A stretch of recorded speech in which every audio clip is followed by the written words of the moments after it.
Black Friday is almost here, and with it comes another opportunity brought to you by the sponsor of this video, Amazon Appstore. They've also lent me a QR code so you can view the site, and if you use it to get Amazon coins, you can also support my channel. Amazon Coin is a digital currency that is available through the Amazon Appstore, where you can download your favorite games. You can purchase Amazon coins to use it to get several items through the Amazon Appstore. Doing so can let you save on apps, games, and in-app purchases. Now you might be wondering, why not just spend regular money? You see, Amazon Coins has a nice bonus added to it. The more you purchase, the greater the discount applied to the sale, so you potentially get more mileage out of the money you plan to spend. There are multiple packs of different discounts, so feel free to take a look and pick what appeals to you. Not only that, but starting November 24th at 2 o'clock PST, it will be Amazon Coins Black Friday week, where you will earn 3% Amazon coins back on all in-app purchases to make your money go farther. This offer will only last until the end of November. If you play War of Divisions, they have the same offer there, but the duration scales back by a day. In order to get access to Amazon coins, you must be using the version of the game downloaded from the Amazon App Store. So if you're a spender looking for ways to get more out of your money, consider Amazon Coins. This is a pretty useful feature that can help you with your budgeting, so if you're interested in this, make sure to use the link in the video description as it supports this channel. Thanks again to Amazon Appstore for sponsoring this video, and speaking of which, let's get back to it. A2's original form actually had a jump. It'd be interesting to think of Dragoon A2, but well, looking at her kit, she might have just been similar to Edgar if that were the case.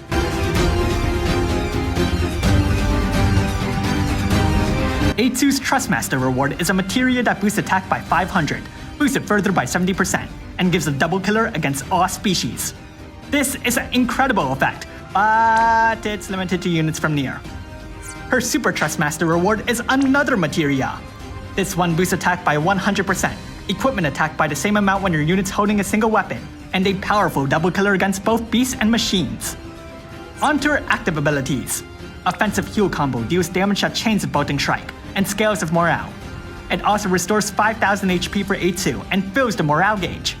If you raise the Brave ability, Finisher reduces your enemy's defense by 85%, the resistance to greatswords by 30%, boosts A2's attack by 250%, and deals damage that chains of bolting strike and scales of morale. It's much stronger than offensive heal combo, but also doesn't fill the morale gauge as much. Dash attack will dispel any imbues on A2, reduces your enemy's wind resistance by 120%, imbues A2 with wind, and boosts her wind damage by 45%. Inorganic Blade is the same thing but light. However, it's stronger, as the light imperil is up to 140%, and the amplification buff rises to 60%. Hateful Blade gives A2 a 400% berserk attack buff, a 150% machine killer buff, and deals high damage at chains of extreme nova. However, this ability can't be weaved into a multicast, and isn't available until turn 4. Yorha Type A number 2 can be used once per battle. It gives A2 a massive 150% light amplification buff, fills the morale gauge, and increases the damage modifier of Hateful Blade. Gentle Trader fully restores A2's HP and MP, gives her a whopping 99% general mitigation buff, cures any breaks, and permanently gives her resistance to breaks. Passives. With her Trustmaster reward or Super Trustmaster reward equipped, A2 gets 250 more attack, a big boost to attack, a strong double killer against all species, and changes her normal attack to Horizontal Sweep, which has a good chance to inflict paralysis. She's going to want that passive, given otherwise, it's really unimpressive. You can raise her limit burst damage by raising the associated Brave ability, but the killers don't look that great by themselves, do they? Her evasion is pretty good though. She prefers to carry a single weapon, meaning half the cap for the chain limit boost.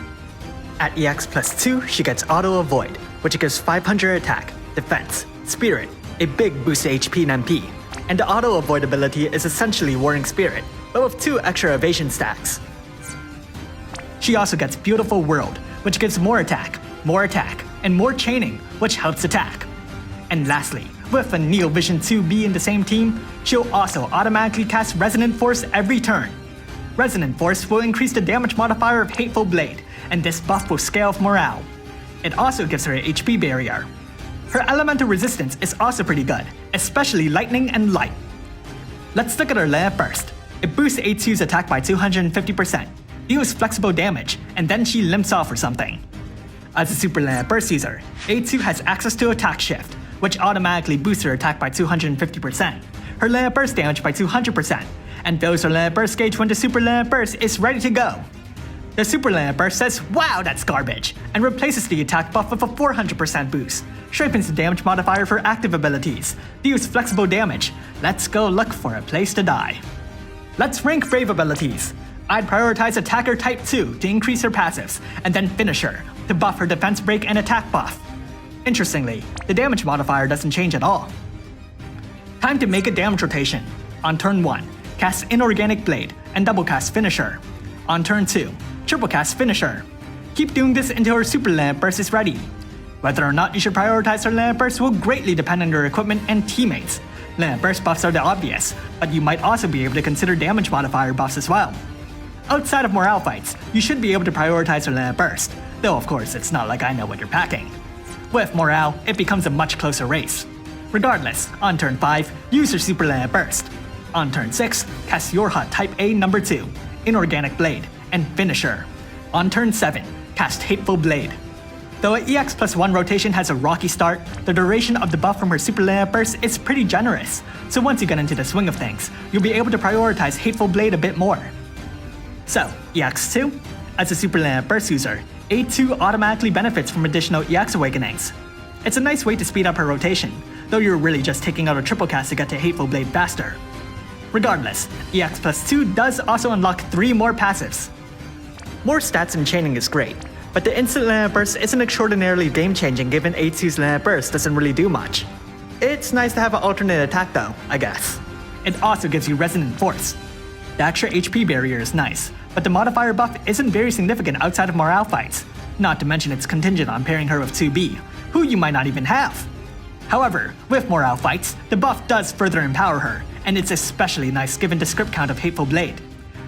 Lastly, EX+2 also gives you her Super Trustmaster reward. It's a powerful materia, each effect with an immense 100%. Of course, if you want to get nitpicky, the high attack stats aren't nil per se, and unfortunately, neither is the High Beast and Machine Killer. Nevertheless, it is the first Super Trustmaster reward with all 4 effects wrapped up into one, and quite potent at that. All of that can be yours by reaching EX+2, and with so many buffs, it's really hard to argue against aiming for it, even if you have to go the slow and steady way. EX+3 is the Nier Automata Vision card. I already put my 2 cents nope free-to-play QR code then regarding it, so check it out there. So how good is A2? She's a damage dealer and a super lamp burst unit. However, with her innate elemental resistance and evasion, she's better suited to overcoming the limitations of this specific Brave Shift style. With her lock passive, she gets a bunch of offensive passives, especially when paired with her Trustmaster reward, and while of course it's not perfect, it's a lot better than starting from scratch. Gentle Trader can only be used once per battle, but it's pretty cool, giving her a full recovery, powerful mitigation buff, and essentially makes her permanently resistant to breaks. You can use it at the start, or when you're in danger, so it's a nice addition. When it comes to her playstyle, it's a bit of a minor inconvenience to use her Super Lamp Burst, Magnus buff, and then Hateful Blade. For most players, including me, Hateful Blade is essentially her Super Lamp Burst, but with the way her kit is set up, if you want the best damage fast, you'll need EX+3, but you'll still have to wait to turn 5 given you have to cast her Magnus ability separately. Of course, if that would be overkill, you don't have to wait, but well. Not being a Lamp Burst also means you can't buff it the same way you normally think, but at the same time, it's not like it's completely devoid of all potential, as it is a ability. You just have to use different things. Cooldown reduction is one of the greatest things that you can pair it with, but admittedly, we don't have many units who can do that super effectively, or mesh well with all teams. Now, I'm emphasizing Hateful Blade, but you can still buff her Lamp Burst. It's just that they kind of lack potential. Though her kit is great, the Lamp Burst modifiers themselves are just plain average, underwhelming even, especially for a premium, limited unit of all things. And it doesn't help that there isn't much room for great growth of external modifier buffs. This is understandable, given that Hateful Blade is a true KO move here, so think of them like secondary damage options. Ultimately, with her incredible amplification buff, great kit, sustained cooldowns, and Hateful Blade, A2 is one of the strongest units in the game, but she'll be a carry, not a team player.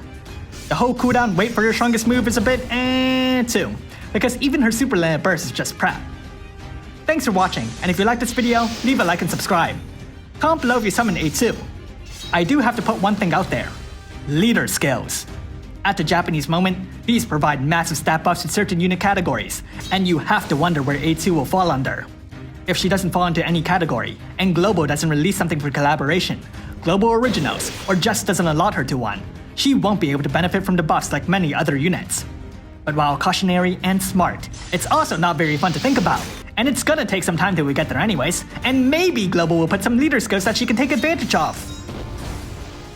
Or maybe they'll just take her money.